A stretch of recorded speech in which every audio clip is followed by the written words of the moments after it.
Hola amigos, Dios les bendiga a todos ustedes. Gracias por acompañarnos en esta nueva edición de Cara a Cara con la Biblia. Les habla el pastor Ángel Antonio Castillo de la Iglesia La Vid Verdadera en Maracay, Venezuela. Bueno, continuamos ahora con esta serie acerca de sanidad del alma. Ya les había compartido en la primera parte de esta serie sobre el rechazo, sanidad del alma por causa del rechazo, la herida que produce el rechazo en cada uno de nosotros. Ahora hoy quiero compartir sanidad del alma por causa de la traición. ¿Sabes? Los pastores nos hemos hallado en nuestras consejerías, en nuestro continuo ministrar a las personas, a nuestros hermanos, con muchas heridas en medio de la iglesia, muchas heridas en medio del pueblo. Y es por ello pues que surge en mí la inquietud de compartir con ustedes estos interesantes temas. Vamos a ver qué le parece sanidad del alma por causa de la traición. Seguramente se sentirá identificado porque me parece que todos, pero todos nosotros en alguna oportunidad hemos pasado por la circunstancia de una traición. Si me tocara definirlo, la traición o herida por la traición es la circunstancia en la que nos encontramos cuando alguien no guarda para con nosotros la debida o esperada fidelidad. Óigase bien, la debida o esperada fidelidad.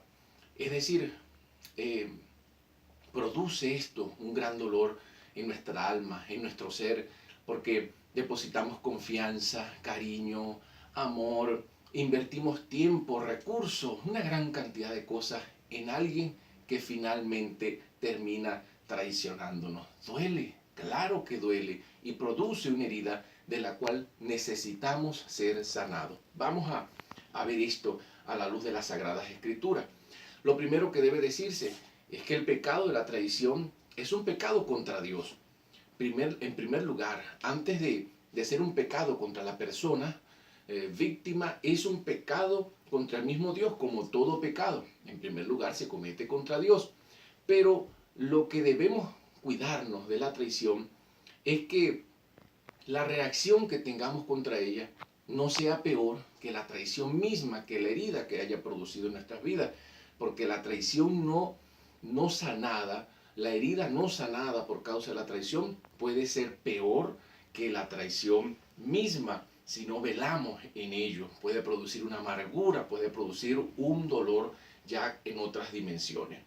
¿Cuántas historias de traición pueden haber en cada uno de ustedes o en el círculo más cercano de cada uno de ustedes que están viendo este video? Seguramente ya le están viniendo a la mente una gran cantidad de casos o de circunstancias. Dice un proverbio, el 27:10, no dejes a tu amigo ni al amigo de tu amigo. Vamos a comenzar con este proverbio. No dejes a tu amigo ni al amigo de tu padre. Proverbios 27:10, es decir, nos invita a practicar la fidelidad, nos invita a ser fieles a aquellos que lo han sido también con nosotros, que han pasado de tradición en tradición prácticamente en nuestra familia, aquellos con quienes se van estrechando vínculos de amistad fuertes, lazos fuertes. Hay que mostrarse amigo para tener amigos, dice la palabra. Pero cuántas, sin embargo, cuando se tiene esa disposición de ser fiel, de entregarse, ¿verdad?, con fidelidad a una amistad, a una persona, sin embargo, cuántas historias de traición no surgen. Traiciones, algunas sospechadas, otras insospechadas, otras son más inesperadas que otras traiciones en el ámbito familiar, en el ámbito laboral, por supuesto en el ámbito ministerial, y de las que a mí me parece son de las más dolorosas es la traición conyugal, la traición de la pareja, la traición de la esposa hacia el esposo, del esposo hacia la esposa. Vaya que es la que produce un dolor muy, pero muy fuerte, porque es el rompimiento del pacto exclusivo y excluyente en el matrimonio. Sí, es un pacto exclusivo porque es un pacto único, distinto a cualquier otro. Es un pacto que no lo tiene otra persona, lo asumió usted con su esposa o usted con su esposo. Cualquier otro está excluido, por eso es también excluyente, que no admite la incorporación de una tercera persona que no sea el mismo Dios, por supuesto, que interviene en el matrimonio, no para estropearlo, sino para ayudarnos cuando lo necesitamos. Quiero citarle a Malaquías, capítulo 2, versículos 14, 15 y 16, cuando dice: porque Jehová ha atestiguado entre ti y la mujer de tu juventud, contra la cual has sido desleal. Aquí está el tema de la traición, siendo ella tu compañera y la mujer de tu juventud, la mujer de tu pacto. Aquí está lo exclusivo. Guárdense pues en su espíritu y no sean desleales. Aquí está el tema de la traición para con la mujer de su juventud. Así que sí, quería tocar este tema también acerca de la traición en el matrimonio, porque lamentablemente es muy común en nuestra sociedad latinoamericana. Cuando no se tiene temor de Dios, es muy común ver este tipo de traición y produce, vaya que sí, una gran herida en el alma. Les voy a decir algo. Las historias de traiciones que vemos en la Biblia, la usa Dios para darnos, además, a nosotros hoy una gran lección moral, una gran enseñanza en lo moral, en cuanto a la actitud y la reacción que debemos tener los cristianos. Por ejemplo, tenemos el caso de Labán y de Jacob. ¿Recuerdan el pacto que hubo entre estos dos varones? Jacob se enamora de Raquel y la pide, y ante esto Labán le dice, bueno, que tiene que trabajar 7 años por ella. Muy entusiasmado por la fuerza del amor, pues Jacob accede a tal trabajo. Al fin de los 7 años, que no es cualquier poco tiempo, son 7 años, entonces Labán traiciona aquel pacto y le da otra muchacha, la mayor, con la excusa de que debía darse la mayor antes que la menor. Bueno, pero Jacob insiste luego en Raquel, y entonces Labán se aprovecha, y esto lo vamos a atacar también en el tema del abuso más adelante. Labán se aprovecha y le pide otros 7 años más de trabajo. Es decir, vemos cómo hay una traición, pero vemos la reacción de Jacob, un hombre quieto, tranquilo, que accede a trabajar 14 años por una mujer. Hay una gran lección moral acá. Bueno, luego más adelante, por supuesto, los que han leído la historia saben que Jacob se desligó de Labán definitivamente, y no le fue fácil, porque el corazón de Labán era un corazón malo, un corazón traicionero. También vemos no puedo dejar de un lado este caso, cuando hablamos de traición y de las lecciones morales que éstas dejan, el caso de José, hijo, por cierto, de Jacob. En Génesis capítulo 50, versículo 20, José le dice a sus hermanos: ustedes pensaron en hacerme mal, pero Dios lo tornó para bien, para que suceda como vemos hoy y se preservara la vida de mucha gente. ¿A qué se refería Jacob? A la gran hambruna que luego vino en aquellas tierras en aquel tiempo, hacía ya muchos años, que sus hermanos le habían vendido por envidia, por causa del cariño de su padre hacia él, y le habían mentido a su padre acerca de su vida, diciéndole que había muerto. Pero cuando vino el hambre, tuvieron ellos que venir ante su hermano, desconociéndolo ellos que era José. Luego él se les ocultó por un tiempo, y ya acerca de esto que he leído acá, él se les presenta, él se les revela, ¿ve? Y les dice: hermano, quédense tranquilos, ustedes pensaron ciertamente en hacerme mal y lo hicieron mal, pero al final entiendo, y aquí la gran lección moral del que no se deja, el del que no quede herido por la traición, sino del que sana definitivamente su alma. Y dice: ustedes pensaron en hacerme mal, pero Dios tornó todo esto para bien, para preservarles hoy la vida, porque ahora Dios me está usando a mí para mantenerles a ustedes la vida, y a mi padre y a toda mi familia. Qué gran lección moral puede luego desprenderse de una traición. Qué grande es la acción y los efectos del perdón, ¿cierto? Qué grande. Oigan esto: el dolor por la traición no se puede evitar, pero lo que sí se puede evitar es la amargura por razón de la traición. Suframos la traición, sí, ni modo, duele, sí. Si usted me preguntaría a mi pastor, ¿usted ha sufrido traición? Y yo le diré, claro que sí, y no una, sino varias veces. Y duele, sí, bastante. Vaya, qué difícil es poner la confianza en alguien, darle cariño a alguien, invertir tiempo, recursos y una gran cantidad de cosas en alguien que finalmente no lo aprecia, que finalmente te da la espalda, que finalmente de la peor de las maneras te traiciona. Duele, sí, bastante, pero hay que sanar el corazón. Se sufre lo que se tiene que sufrir. Es como el tema del duelo.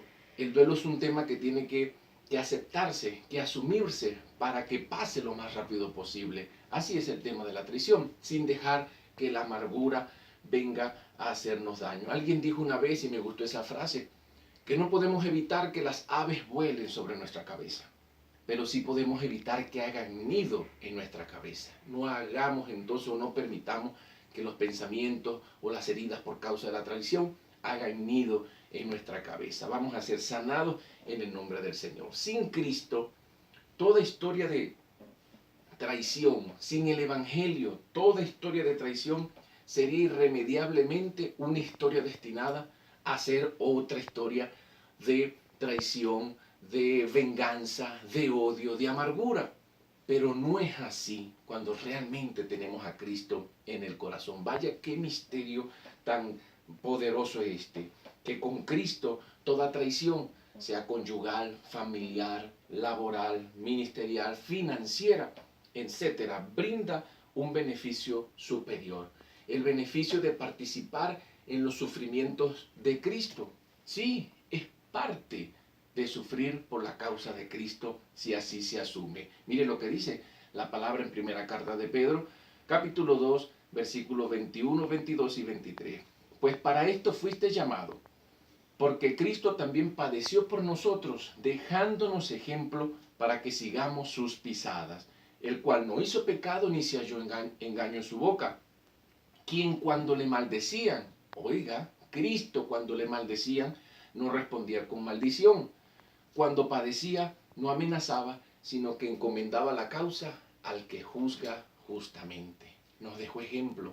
Vaya qué moral la del Señor y vaya qué pisada debemos nosotros seguir.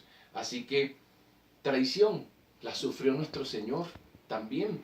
Claro que sí, Él fue a la cruz. Por cierto que David escribió en un salmo acerca de Ahitofel, quien era un buen consejero que él tenía, pero que le traicionó. Era un consejero fiel de la corte. Escribió el Salmo 41:9 sobre Ahitofel y dijo, aún el hombre de mi paz, en quien yo confiaba, el que de mi pan comía, alzó contra mí su calcañar. Este salmo y este versículo es tomado también en referencia al Señor y la traición que sufrió por Judas, porque nuestro Señor sabe también lo que es una traición. La sufrió con Judas. Amigo, ¿a qué vienes? Con un beso entregas, con un beso traicionas al Hijo del Hombre, le dijo a Judas allá en los Evangelios. Con razón dice la Biblia, y es uno de los proverbios que más me gusta, fieles son las heridas del que ama. Fieles son las heridas del que ama, pero importunos los besos del que aborrece. Proverbios 27, versículo 6. Heridas, sí. Quizás es el caso de alguno de ustedes que me esté viendo alguna esposa que haya tenido que vender su vehículo a un precio muy barato para sacar rápidamente con diligencias judiciales a su esposo de la cárcel. Mire la herida que fiel del que ama. Mire lo que está dispuesto a hacer aquel que verdaderamente ama. Quizás entre ustedes haya alguien que tenga una cicatriz en la cara y esa cicatriz hable de un día en que se tuvo que meter un río crecido a salvar a su amigo y una piedra, un palo dio en su rostro y ahí quedó la herida, pero fieles son las heridas del que ama. Quizás entre ustedes haya alguien que pueda decir, haber dicho de un hermano en Cristo o un buen amigo, tus enemigos han sido mis enemigos también, porque no acepté lo que ellos me propusieron, que te rechazara, que te traicionara a ti. Fieles son las heridas del que ama, pero importunos, fuera de lugar, ciertamente los besos de aquel que aborrece, incómodos en gran manera. Así que recuerde, sin Cristo y sin su evangelio toda traición estaría destinada. Por eso decimos que sin Cristo toda historia de traición vivida, sufrida, estaría irremediablemente destinada a ser otra historia de traición, a ser otra historia de venganza, de odio. Pero no, no es así. Si nosotros hoy verdaderamente creemos en Cristo, si nosotros hoy verdaderamente estamos en el Señor, vamos a superar eso. Vamos, no es justo delante de Dios que suframos de manera desmedida, que nuestra vida espiritual se estanque, porque dependa de una circunstancia que en realidad no vale la pena. Hay que pasar esa página, hay que perdonar, hay que seguir adelante, hay que mirar en Cristo, nuestro Señor, nuestro Salvador. Aquí hago una pregunta, ya casi terminando. ¿Podemos acaso ver la hermosura del Evangelio de Cristo en medio de una traición? Sí, la hermosura de su palabra, de vivir y de gozar su palabra, aún en medio de una traición. Si usted me dijera que sí, pues lo felicito y lo animo a seguir adelante, viviendo la palabra de Dios, porque eso me dice que está viviendo la palabra del Señor. Pero si usted me dice que no puede ver la hermosura de la palabra, no puede vivir la palabra en este punto, que esto es demasiado fuerte para usted, pues es que probablemente tiene una herida en el alma por causa de la traición y necesita sanidad. Debe buscar en el Señor su ayuda, dejar que el Espíritu Santo haga la obra que Él sabe hacer, consolar, restaurar, levantar, pero debe hallar en usted un corazón verdaderamente dispuesto a ser sanado por el bálsamo, por el ungüento que solamente da el Espíritu Santo del Señor. Porque hacemos nuestra la palabra de Gálatas, capítulo 2, versículo 20. Ya no vivo yo, mas vive Cristo en mí. Ya no debo ser yo el que verdaderamente gobierne mi vida, sino el Señor. Ya no vivo yo, sino Cristo en mí. Bien, queridos amigos, queridos hermanos, gracias por haber estado allí y haberme acompañado en esta edición de Cara a Cara con la Biblia. Yo los invito a ver el siguiente video en esta serie de Sanidad del Alma. Visite nuestras redes sociales, suscríbase si aún no lo ha hecho y comparta esta bendición con tantos como pueda. Que Dios les bendiga.